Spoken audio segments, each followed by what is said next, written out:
السلام علیکم عزیزان، امید ہے آپ سب خیریت سے ہوں گے۔ آج ہم ایک انتہائی اہم موضوع کے پر بات کرنے جا رہے ہیں، جو کہ ہے مکتبہ فراہی کے بارے میں، اور بالخصوص جناب غامدی صاحب کے بارے میں۔ غامدی صاحب، اگر آپ کو معلوم نہیں، پاکستانی نژاد ایک مذہبی اسکالر ہیں، اور پاکستان میں خاصے مشہور ہیں، اور کئی افراد جو کہ عقل پسند افراد ہیں وہ ان کو ایک عقلی شخص سمجھتے ہیں، اور یہ سمجھتے ہیں کہ انہوں نے جو دین کی تعبیر کی ہے وہ نہایت عقلی ہے۔ بے شک ہمیں اس سے بالکل اختلاف ہے، کیونکہ ہم یہ سمجھتے ہیں کہ اگر آپ مکتب فراہی کا اور غامدی صاحب کا اگر آپ نقطۂ نظر دیکھیں، اور اس کا مطالعہ کریں، تو یہ بات آپ کو باور ہوگی کہ ان کے ہاں جو بنیاد ہے دینی تعبیر کی، وہ قرآن کا ایک لسانیاتی جائزہ ہے۔ اب اس کے اوپر انہوں نے مختلف منابع کھڑے کیے ہیں، اور ہاں بتایا ہے کہ اچھا جائزہ قرآن کا لسانیاتی جائزہ ایسے ہو سکتا ہے، اور الفاظ کو ان کے کس طریقے سے آپ نے سمجھنا ہے، اور نظم القرآن کیا ہوتا ہے، اور دیگر چیزیں۔ لیکن مسئلہ یہ ہے کہ ہمیں ان اشخاص کے اندر کچھ بنیادی مسائل نظر آتے ہیں جو کہ اسلامی فلاسفہ کے منہج کے عین خلاف ہیں، اور اسلامی فلاسفہ نے مفصل انداز میں ان باتوں کا رد کیا ہے۔ تو اگر آپ ایک علمی شخص ہیں، اور اگر آپ اپنے آپ کو ایک علمی اور عقلی شخص سمجھتے ہیں، تو مجھے لگتا ہے آپ کے لیے یہ جاننا بہت ضروری ہے کہ غامدی صاحب کے اندر جو کہ کچھ اشخاص کو جیسا لگے کہ یہ عقلی ہیں، اور اسلامی فلاسفہ کے اندر جو کہ اصل عقلا ہیں، ان دونوں کے درمیان کیا فرق ہے، اور کیوں جو دلیل اسلامی فلاسفہ دے رہے ہیں وہ دلائل کیوں بہتر ہیں ان سے جو کہ غامدی صاحب دے رہے ہیں۔ تو سب سے پہلی بنیادی بات آپ کو یہ سمجھنی پڑے گی کہ یہ جو اشخاص ہیں، یہ ان کے پاس جتنے بھی دلائل ہیں وجود خدا کے اوپر، وہ سارے ظنی دلائل ہیں، وہ سارے ظنی و دلالہ ہیں۔ مطلب کیا؟ وہ سارے استقراء کے اوپر مبنی ہیں، وہ سارے انڈکشن کے اوپر مبنی ہے، اور یہ اشخاص استقراء سے خدا کے وجود کو ثابت کرنے کی کوشش کرتے ہیں۔ اب اس میں اپنی ماہیت کے لحاظ سے استقراء میں مسائل نہیں ہے، لیکن مسئلہ یہ ہے کہ استقراء کا استعمال جزئیات کے لیے ہوتا ہے، جیسے تاریخ کے اندر ہوتا ہے، یا سائنس کے اندر ہوتا ہے، یا دیگر علوم جو کہ جزئیات سے تعلق رکھتے ہیں، اس کے اندر آپ استقراء کا استعمال کر سکتے ہیں۔ لیکن خداوند تعالیٰ کا وجود جو کہ ایک کلی موضوع ہے، اس کے اندر یونیورسل میٹر ہے، اس کے اندر یہ جو جزئیات سے استنباط کرنا، یا جزئیات سے استقرائی ڈھانچوں کا استعمال کرتے ہوئے خدا کا وجود ثابت کرنا، یہ نہایت مشکل کام ہے، اور یہ آپ نہیں کر سکتے، کیونکہ اس کے لیے آپ کو ایک استقرائی دلیل نہیں بلکہ استخراجی دلیل کی ضرورت ہے، یعنی ڈیڈکٹیو ریزننگ کی ضرورت ہے، نہ کہ انڈکٹیو ریزننگ کی۔ اس کے اوپر آپ بیشتر کیا کہتے ہیں جو ان کے خلاف چیزیں لکھ چکے ہیں، جو بھی شخص جو کہ ایک استقرائی دلیل پیش کرتا ہے خدا کے وجود کے اوپر، اس پہ آپ بیشتر کلام پڑھ سکتے ہیں۔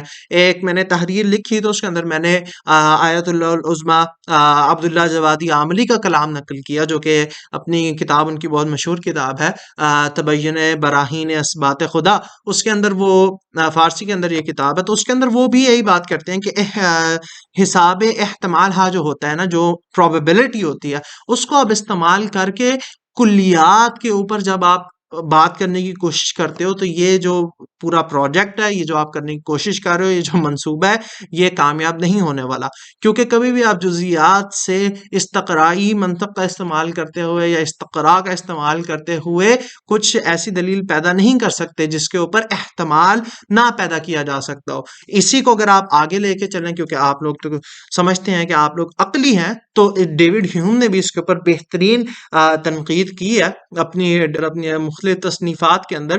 ڈیوڈ ہیوم، حالانکہ وہ ان کے انتہائی بڑے بڑے مقالتے موجود ہیں، لیکن برہان نظم یا استقرائی دلائل کو استعمال کرنا انہوں نے اس کا خاصا رد کیا ہے۔ تو یہ ایک بنیادی مسئلہ ہے غامدی صاحب کی فکر کے اندر، جو کہ یہ استقرائی دلائل کا استعمال کرتے ہیں خدا کے وجود کو ثابت کرنے کے لیے۔ اور آپ ان کی میں آپ کو ویڈیو بھی دکھاتا ہوں، اس کے اندر یہ دیکھیں یہ کیا کہہ رہے ہیں کہ اگر خدا کی بھی علت ہوئی تو ہم پھر خدا سے بھی پوچھ لیں گے کہ آپ کی علت کون ہے. ذرا ویڈیو دیکھیں. اس دنیا کے بارے میں بھی آپ دیکھیے کہ موجودہ دور میں جو لوگ اس دنیا پر غور کر رہے ہیں وہ کہتے ہیں یہ سیلف ایکسپلینیٹری ہو جائے گی، اس لیے اس کے خالق کی ضرورت نہیں رہے گی. تو جس دن یہ اپنی توجیہ خود کر دے گی ہم اس کا خالق بھی نہیں ڈھونڈیں گے. یہ اپنی توجیہ نہیں کر پائی. 5000 سال کی علمی تاریخ میں فلسفے نے، تصوف نے، مذاہب نے جد و جہد کر کے دیکھ لی ہے.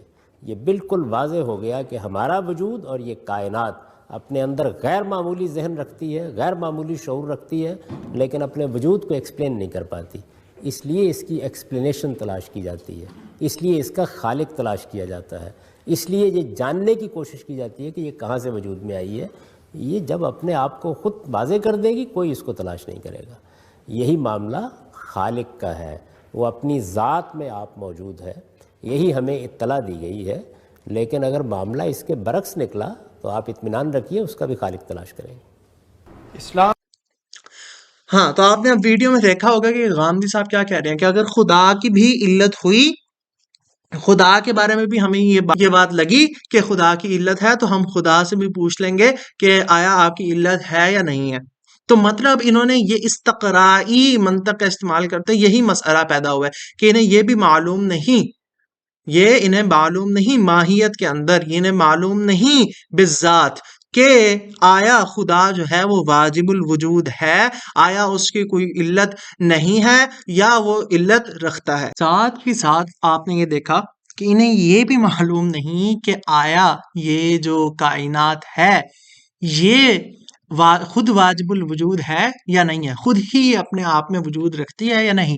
ان کی دلیل کیا ہے؟ جو کہ منطقی مغالطوں کی امہات میں سے ایک ہے. یہ جو انہوں نے ان کا جو یہ منطقی مغالطہ انہوں نے پیش کیا ہے یہاں پہ، یہ ایک بہت بڑا منطقی مغالطہ ہے. اسے کہا جاتا ہے گاڈ آف دا گیپس. کہ مطلب ان کی دلیل یہ ہے کہ چونکہ ہمیں ابھی تک یہ ثابت نہیں ہوا کہ کائنات جو ہے یہ خود بخود اپنے اندر وجود نہیں رکھتی، چونکہ ابھی تک یہ ثابت نہیں ہوا کہ یہ کائنات واجب الوجود ہے، اس لیے ہم یہ کہہ رہے ہیں کہ کائنات کی کوئی علت ہے. بالکل منطقی مغالطہ ہے کہ اگر آپ کو اس کا ثبوت نہیں ہے، ٹھیک ہے، اگر آپ کے پاس ایک چیز کا ثبوت نہیں ہے تو اس کا یہ مطلب نہیں ہوتا کہ وہ اس کے عدم کا ثبوت ہے. یہ ایک بہت بڑا منطقی مغالطہ ہے. اس لیے انہوں نے یہ بات اس میں انہوں نے یہ بھی احتمال چھوڑ دیا کہ یہ بھی ثابت ہو سکتا ہے کہ کائنات جو ہے وہ خود واجب الوجود ہے.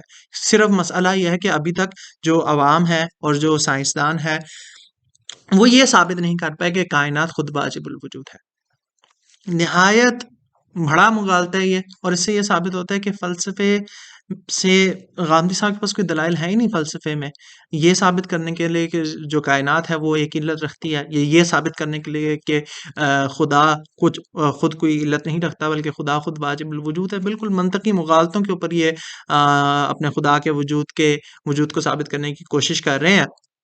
یہ مسئلہ ہے کیونکہ ظاہر سی بات ہے جب آپ استقراء سے دلیل پیش کرو گے تو آپ معلوم سے اس کے اوپر حکم لگا رہے ہو جو کہ غیر معلوم ہے، اور غیر معلوم کے بارے میں بھی آپ وہ حکم لگا رہے ہو جو کہ اس کی ماہیت میں ہونا ضروری نہیں ہے، لیکن آپ کو بس لگتا ہے کہ ہاں ایسے ہوگا. جیسے ابھی تک آپ نے سارے کوے کالے دیکھے ہیں تو آپ کو لگتا ہے کہ جو اگلا کوا ہوگا وہ بھی کالا ہوگا، لیکن یہ ضروری نہیں ہے، ہو سکتا ہے اگلا کوا جو ہو وہ سفید ہو. تو یہ استقراء کے اندر ایک بنیادی مسئلہ ہے جسے ہم پرابلم آف انڈکشن کہتے ہیں.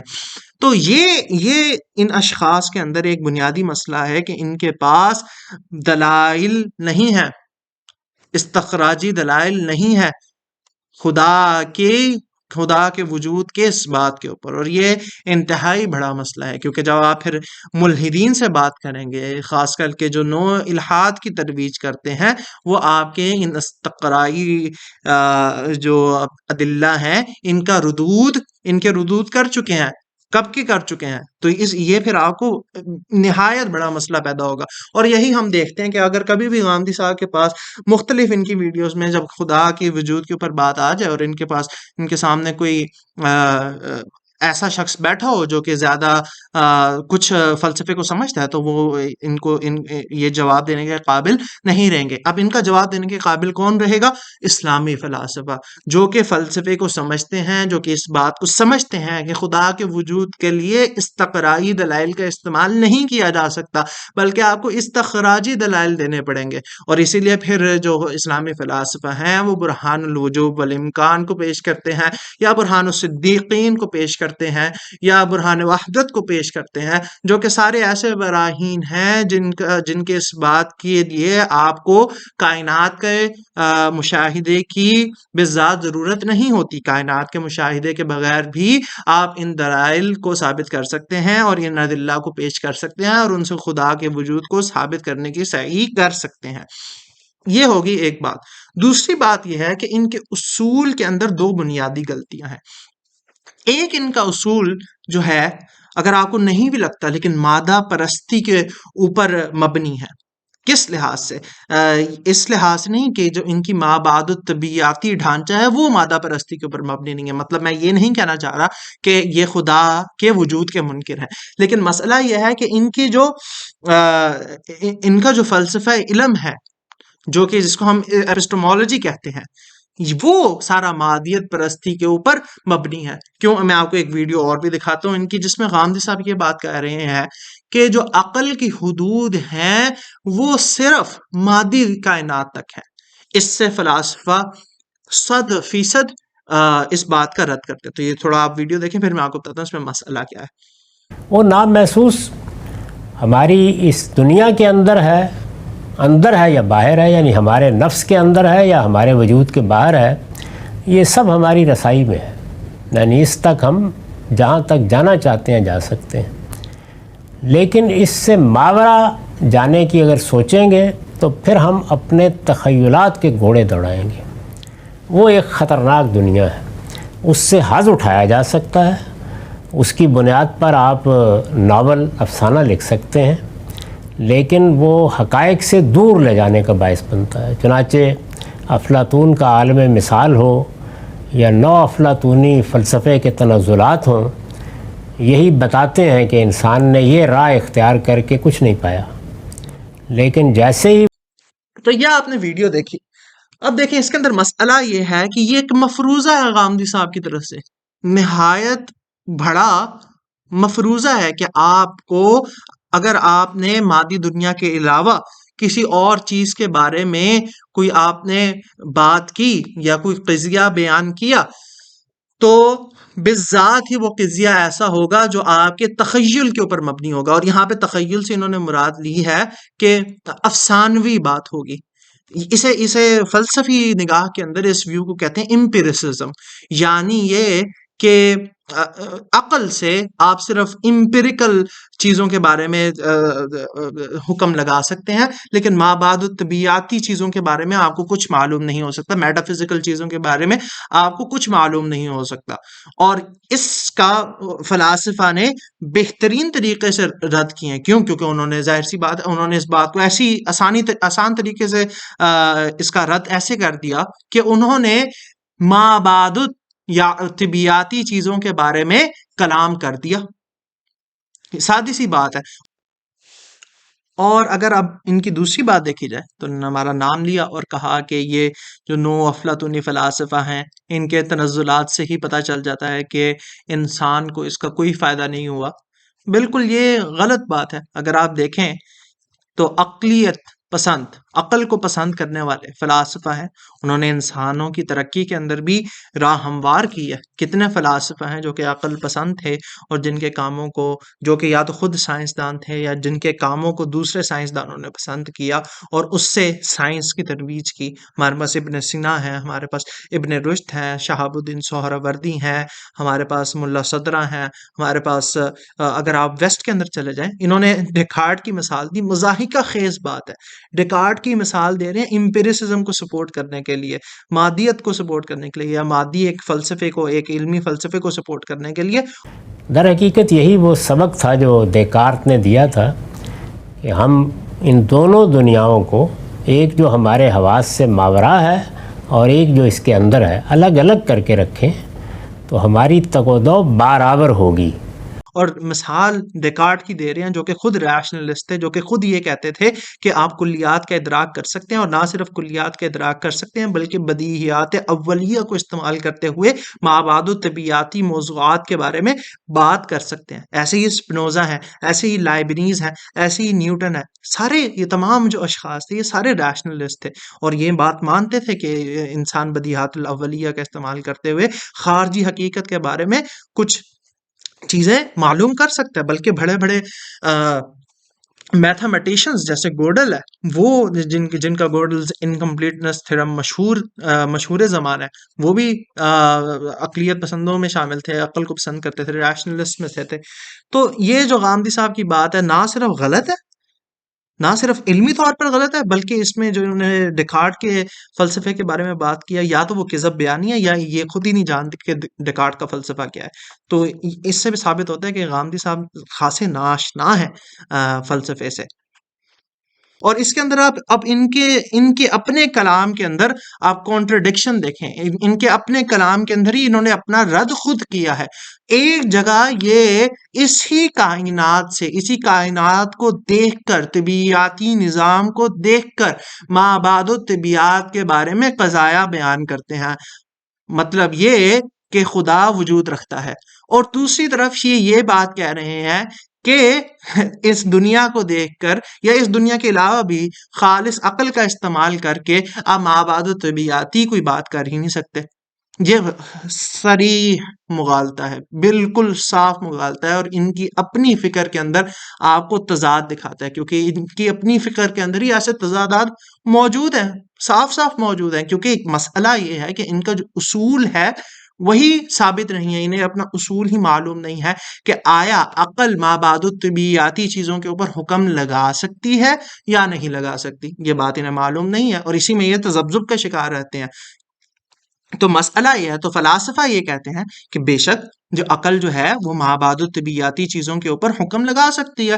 سادی سی بات یہ ہے کہ عقل جو ہے، عقل کے استعمال سے آپ کو یہ باتیں پتہ چلتی ہیں، جیسے منطق کے جو قوانین ہیں کہ ارتفاع النقیضین ہے، اور دیگر جو قوانین ہیں منطق کے، جنہیں انگلش کے اندر آپ لا آف آئیڈینٹی کہتے ہیں، لا آف ایکسکلوڈیڈ مڈل کہتے ہیں، لا آف نان کانٹرڈکشن کہتے ہیں. یہ سارے ایسی کلیات ہیں جن کا آپ ادراک کرتے ہیں، اور یہ کلیات مابعد طبیعیاتی ہیں، کیونکہ ان کی جو حقیقت ہے وہ مابعد طبیعیاتی ہے. وہ حقیقت ان کی امپیریکل نہیں ہے، فزیکل نہیں ہے، طبیعی نہیں ہے. تو اور اس کے بعد جب فلاسفہ خدا کے وجود کا بھی اس بات کرتے ہیں یا فرشتوں کے وجود کا اس بات کرتے ہیں عقلی دلائل دے کر، تو بھی وہ یہی ثابت کر رہے ہوتے ہیں کہ کیسے تعقل کا استعمال کرتے ہوئے، عقل کا استعمال کرتے ہوئے کیسے آپ مابعد طبیعیاتی چیزوں کا وجود ثابت کر سکتے ہیں. اور اس سے یہ ثابت نہیں ہوتا کہ وہ یا تو تخیل پر مبنی ہوں گی یا افسانوی باتیں ہوں گی. تو اس سے یہ ثابت ہوتا ہے کہ غامدی صاحب اصل میں اسلامی فلسفے سے ان کی ناآشنائی ہے. مسئلہ یہ ہے اسلامی فلسفے سے چونکہ ان کی ناآشنائی ہے، اور عقلی علوم کے اندر یہ خاصے جو کمزور ہیں، ضعیف ہیں، اس لیے یہ دلائل ان چیزوں میں یہ دلائل نہیں دے پاتے. یہ سادہ مسئلہ ہے. اور دوسری طرف مسئلہ یہ ہے کہ اسی وجہ سے ان کی جو دین کی تعبیر ہے اس میں بھی انہوں نے فلسفے کا بھی رد کیا. بلکہ رد کیا انہوں نے، بس ان کا پورا جو آرگیومنٹ ہے، جو پوری یہ صرف بات کرتے ہیں، وہ ساری اس بات پر مبنی ہے کہ جو کلام ہے یا جو فلسفہ ہے وہ بعد میں اسلام میں داخل ہوا، یا یہ تخیل کے اوپر مبنی ہے. یہ سارے مفروضے ہیں. اور اسی کے بعد پھر یہ عرفان کا بھی رد کریں گے. عرفان کی بھی یہ ابھی ہم اس کے بارے میں انشاءاللہ بعد میں بات کریں گے کسی اور ویڈیو میں، کہ عرفان میں بھی یہ سیکنڈری کتب لاتے ہیں. انہیں عرفان کے پیچھے جو فلسفی مبانی ہیں ان کی کوئی سمجھ نہیں ہے، کوئی ان کی بوجھ نہیں ہے، اور اسی لیے پھر اس کو عالمگیر، ضلالت جیسی چیزوں کے نام سے پکارتے ہیں. تو اس کے اوپر ایک الگ سے انشاءاللہ ہم سیشن کریں گے. لیکن یہاں پر بات سادی سی یہ ہے کہ غامدی صاحب کا جو اصول ہے وہ اپنی اصل کے اندر ہی غیر عقلی ہے. اور اگر آپ ان کی ویڈیوز دیکھیں اور ان سے پوچھ بھی لیں کہ معتزلہ کے بارے میں آپ کا کیا خیال ہے؟ حالانکہ ہمارا تعلق معتزلہ سے نہیں، ہمارا فلاسفہ سے تعلق ہے. تو اگر آپ ان سے یہ بات بھی پوچھیں گے تو یہ یہی کہیں گے کہ جو ہماری دین کی تعبیر ہے وہ عقل کے اوپر مبنی نہیں ہے، ہمارا جو اصول ہے وہ عقل نہیں ہے، ہمارا جو اصول ہے وہ زبان کا، قرآن کی زبان کا لسانیاتی جائزہ ہے. اور اگر اس لحاظ سے بھی دیکھا جائے تو خاصے سوال کیے جا سکتے ہیں کہ لسانیاتی جائزہ بھی کسے کہتے ہیں، کون لسانیاتی جائزہ کرنے کی قابلیت رکھتا ہے، کون یہ ثابت کرے گا کہ لسانیاتی جائزہ ایسے ہی کرنا ہے، اصول تفسیر کیا ہوں گے، اور دیگر کئی سوالات پیش آتے ہیں جن کے بارے میں بات کرنا نہایت ضروری ہے. تو آج ہم نے آپ کو کچھ بنیادی نکات بتائے کہ کیسے غامدی صاحب اپنی تعبیر کے اندر آپ کو عقلی لگیں لیکن یہ عقلی ہے نہیں. دوسری بات، کیسے ان کی اپنی ہی تعبیر کے اندر تضاد موجود ہے، کیونکہ ایک طرف یہ مابعد الطبیعیاتی چیزوں کو تخیل سے مراد دیتے ہیں، اور دوسری طرف یہ انہی چیزوں سے خدا کے وجود کو ثابت کرنے کی کوشش کرتے ہیں. اور تیسری بات یہ ہے کہ کیسے انہوں نے فلسفہ اور تصوف اور عرفان کی انہوں نے نفی کی، اور دلیل ان کے پاس کچھ بھی موجود نہیں ہے، کیونکہ یہ عرفان کے پیچھے جو فلسفانہ موضوعات ہیں ان سے بالکل ناآشنا ہے.